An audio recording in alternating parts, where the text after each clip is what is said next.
Olá pessoal, boa noite, tudo bem? Desculpa a demora em responder para vocês. Então, como nós vimos, né, em aulas passadas, a Federação Brasileira Espírita ela se estabeleceu no Rio de Janeiro. Né? Tá aqui o Dr. Bezerra de Menezes, foi presidente durante algum tempo, o foco deles era evangélicos. E em São Paulo, como a gente viu ontem, acontecia a mesma coisa aqui, né? Havia centros que cuidavam da áreas de religiosidade, outras mais da área científica. Aí chegaram um momento que sentiram que seria bom criar uma federação. Foi criada uma federação nos moldes da Federação Espírita, né, da Federação Brasileira Espírita.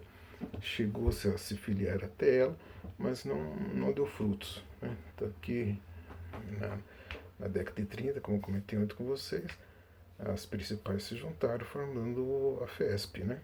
Em 36, formaram a FIESP, a Federação Espírita do Estado de São Paulo. Ela, eu não sei esse detalhe dessa história, né? Mas enfim, ela não ficou imediatamente reconhecida pela Federação Espírita Brasileira. A federação ela tinha e ainda tem, né, alguns princípios assim muito rígidos em termos de filiação a ela, né? E, evidentemente, um deles é fazer o programa que eles têm. Da mesma forma, a aliança, né? As casas que se filiam a alianças, elas se comprometem a executar os programas da aliança. Então, o que a gente tinha lá em 36 foi a criação da Federação Espírita do Estado de São Paulo. Então, essa casa agregava todas as casas espíritas do Estado de São Paulo. Assim as coisas foram acontecendo. Em 50 vocês viram que foram criada a escola de aprendizes. E nesse meio período ainda havia algumas casas que não estavam federadas à Federação Espírita do Estado de São Paulo. Então, todas as casas sugeriram que alguns representantes fizessem um plano para uma unificação mesmo de todas as casas espíritas, né? E algumas pessoas foram convidadas a apresentar um plano, um deles foi Edgar Armand. Então ela apresentou o projeto para criar a USE, né? A União das Sociedades Espíritas.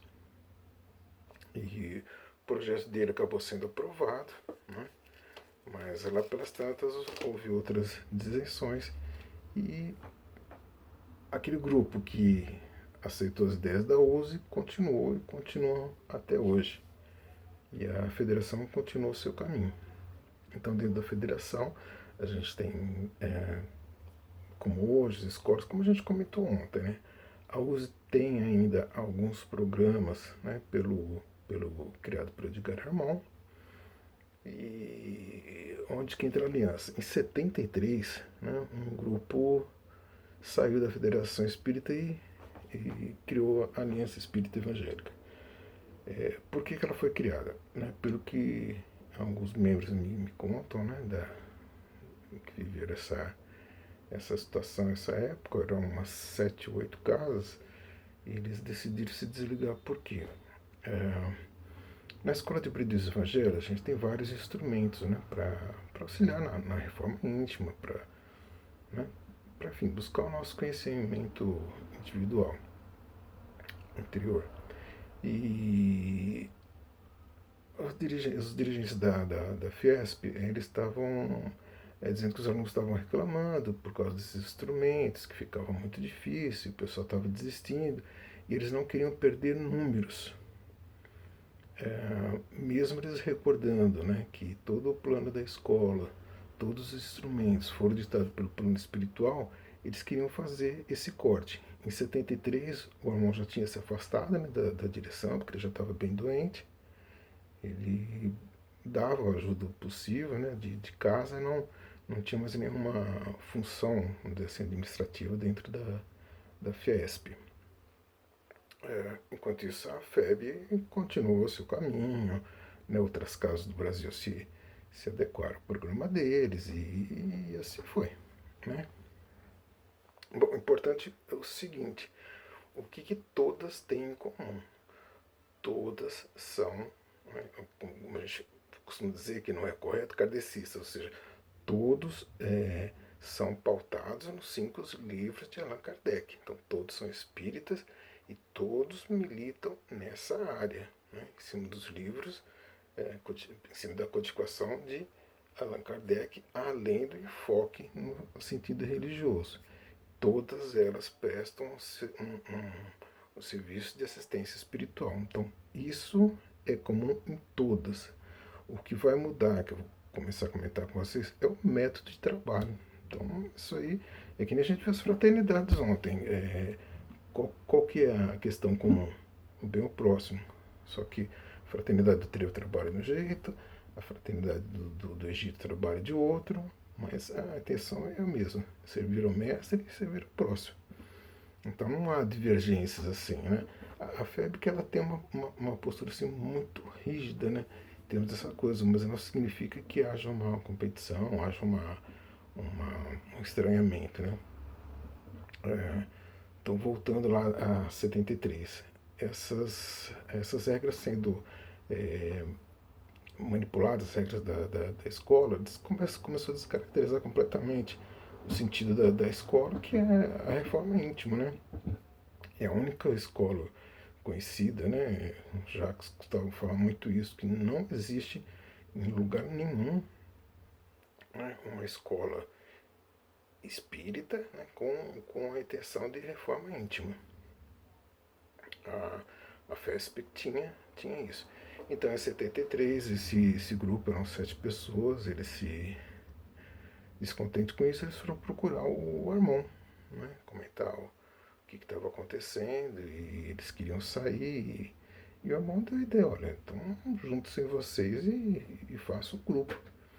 Mas qual que era a preocupação principal? Era a questão das aulas, né, que vocês veem hoje como a gente faz.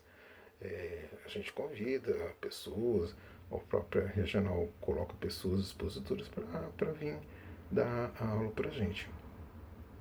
E naquele período não tinha como, as casas não tinham número suficiente de pessoas para suprir todas as aulas. Então, aí que iniciou essa questão do rodízio, né?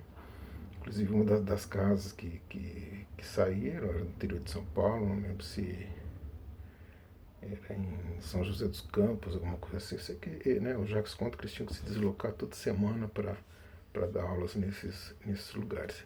E esses 7 grupos permaneceram assim, né, com essas trocas, mantiveram fiel ao programa recebido pelo plano espiritual na década de 50, continuar com os passes padrões, né?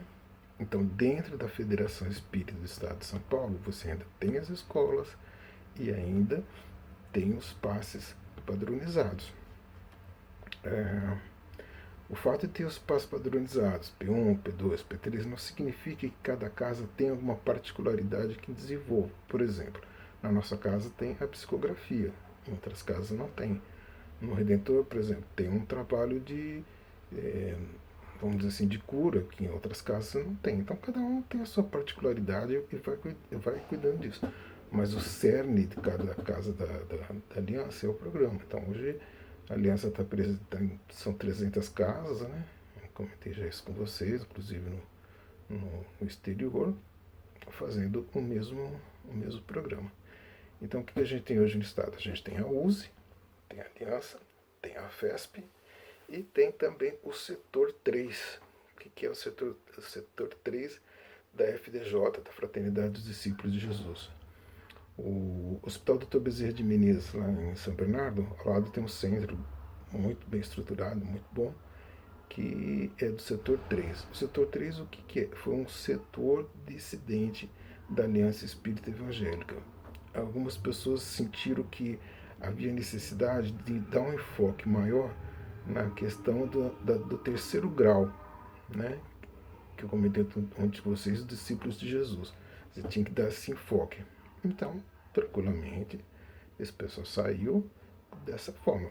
Mas eles têm a escola de aprendizes, como a gente, normal. Tanto que se a pessoa começar a fazer a escola de aprendizes lá, parou, quer fazer aqui, ou na nossa casa, por exemplo, ou parou na nossa casa, quer fazer no setor 3, não tem, né? Então, todos eles têm o Armon como esteio, excluindo a federação, que né, é um movimento que iniciou no Rio. Então, a Federação Espírita Brasileira você vai encontrar no país todo, inclusive em São Paulo. Você vai encontrar casas filiadas somente a eles e que seguem o programa deles. O que tem, então, o que tem de comum, então eu já falei, né? São a codificação kardeciana, o foco religioso, né? E o atendimento através de passes. Cada um tem sua peculiaridade. Por exemplo, a FEB ela é fantástica, ela é ótima, ela tem uns programas excelentes para quem quer se aprofundar nas obras de Kardec. São programas excelentes, né? São grupos de estudo, uma formação sensacional. Ninguém, né, dos outros agrupamentos tem um nível de trabalho desse tipo como eles têm. A aliança, o que ela optou? Ela optou pela, por esse lado religioso e pela reforma íntima, a batalha pela reforma íntima. Então, esse é o enfoque da aliança, né? Que também é o enfoque do setor 3. A USE, né, também tem isso. Ela tem também alguns estudos, algumas casas têm também estudo das obras, exclusivamente das obras de Kardec. E a USE ela é espetacular na questão de unir forças.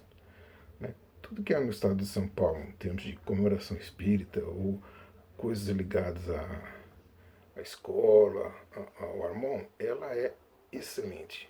Excelente. Ela consegue contornar as coisas, ela consegue arrumar lugar, espaço rapidamente e tem uma agilidade muito grande nisso. Então, dentro do estado de São Paulo, a USE, a USP, perdão, a USE, a Federação Espírita do Estado de São Paulo, e o Setor 3 e a Aliança estão sempre juntos em todos esses movimentos. Né? É muito comum acontecerem eventos na FESP onde todos estão juntos. Então não há uma separação ideológica, não há uma rixa, não há uma coisa nesse sentido. A compreensão de que cada um tem o seu pedaço. Né? Tanto que não faz muitos anos, como eu comentei com vocês outro dia, na reunião anual da FEB, o Divaldo sempre passa uma mensagem do Dr. Bezerra de Menezes. E ele menciona isso, falou, olha, não esqueçam que, né, vocês têm a sua diferença, isso é normal, é natural e é humano. Mas não esqueçam que vocês têm uma base comum, o Evangelho de Jesus e as obras de Kardec. Então, enquanto vocês estiverem unidos por isso, não há desunião. Então é uma coisa normal. Né? Como a gente viu as fraternidades, cada um foi se unindo de acordo com a sua necessidade e assim vai. Quando a gente começou a escola de aprendiz aqui em Santo André, no Apóstolo João, quando eu voltei de Minas, né? Eu tinha um aluno que lá pelas tantas, olha, eu vou sair da escola porque não é isso que eu quero. Eu gostaria de estudar as obras de Kardec, e a gente não tem espaço para isso, não tem jeito de mudar. Assim, não tem necessidade de mudar, porque a gente tem um leque de opções e cada um, como disse vocês, tem a sua especialidade, tem condições de fazer. Então o que eu sugiro? Procure uma casa da FEB e vai atrás do que você né, está querendo. Aí ele não sabia dessa condição, procurou uma casa da FEB e depois de 2 anos ele voltou para nossa casa. Falou, pô, Geraldo, eu fiz os cursos lá, me atendeu perfeitamente o que eu estava querendo. Mas agora com a distância que eu entendi que né, o que a gente vai lutar aqui pela reforma íntima, eu gostaria de voltar a casa. Falei, poxa, tá aberto, é uma próxima turma, ele retomou as escolas, então é isso, né? Não há diferenças marcantes, a questão de afinidade. Como eu disse, cada um né, com a sua característica. A FEB com as obras, né, a aliança em foco maior é a reforma íntima, isso, cara, olha, absolutamente não se despreza a obra de Kardec, de jeito nenhum. Tanto que no final da escola, né, a gente passa um bom período estudando pelo menos o livro dos Espíritos. E o restante dos livros, vocês vão perceber que eles estarão diluídos nas nossas aulas, os conteúdos. Então, hoje, se vocês lerem, talvez muita coisa passe em branco. Pelo menos foi assim comigo. Mas no final do curso, quando você pega para ler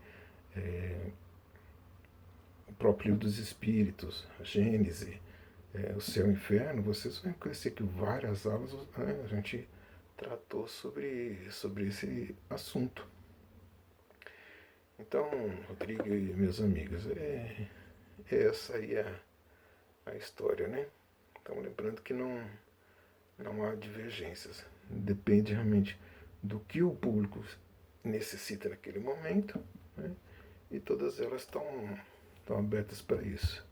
Mas dentro de São Paulo não há como eu disse, né, divergências, coisas que não, a gente não vai fazer, não, porque vocês são. Não, todos os eventos espíritas estão sempre juntos, né?